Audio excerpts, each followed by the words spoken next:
Ano nga ba ang meron sa World Food Expo? We attended the World Food Expo or WOFEX 2025 in World Trade Center sa Pasay City. Kung kayo ay manufacturers, suppliers, business owners, or gusto niyo lang magsimula ng business at naghanap ng mga business ideas, this expo is for you. This year, nakafocus sila sa drinks and bakes. Pagkapasok pa lang, bumungad na agad sa amin ang napakaraming cake. Pero hindi yan basta-basta cake dahil yan ay resembled in real-life objects. Na-amaze na lang talaga kami sa itsura ng mga cakes na to. Grabe talagang creative ng mga bakers natin. Teka lang, bago ko makalimutan, 250 pesos pa lang entrance fee dito. Usually, around 750 pesos and up ang entrance fee sa mga ganitong klase ng expo. Yung 250 pesos na yan, nakasale yan, tapos 3-day passes pa yan. O diba, mata mo palang busog na busog na. Eh syempre, pag mga ganitong expo, hindi pwedeng mata lang ang busog. Kaya after mong ma-check yung mga cake, pwede na tayong pumunta sa food tasting. Yes, these are all free. Bongga, diba?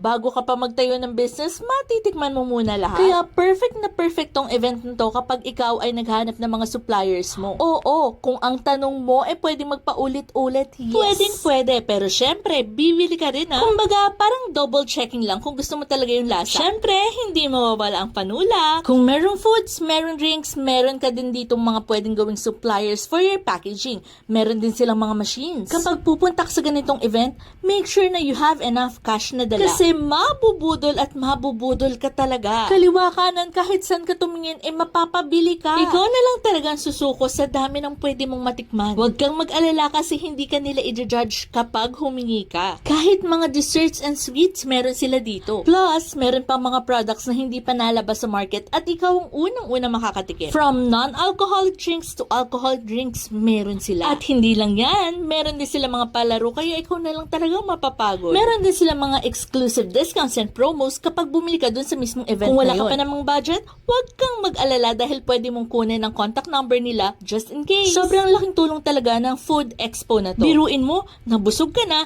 may business supplier ka pa, may business ideas ka pa. Nakakakaba nga lang kasi halo-halo na yung mga pinag-inom at pinagkakain. Pero syempre lahat yan ititikman ko kasi baka mamaya kung ano yung hindi ko tinikman, yun pa yung pang okay na business. Nagulit nga din pala kami kasi may pa-popcorn yung tanduay. Pero out of all, itong Easy Brand ang isa sa pinaka-generous magbigay pagdating sa food tasting. Aba, tignan mo naman, sobrang puno. Nakita din pala namin dito yung paintings na gamit ay coffee. Yung mga solid at talagang mapapagkatiwalaan na brands, possible makita nyo talaga siya dito. Meron din pala silang mga pa-seminars and trainings. At wag ka, may pa-contest. Sobrang na-enjoy talaga namin itong World Food Expo na to. For sure, aabangan namin yung susunod. Next time, sama ka ha.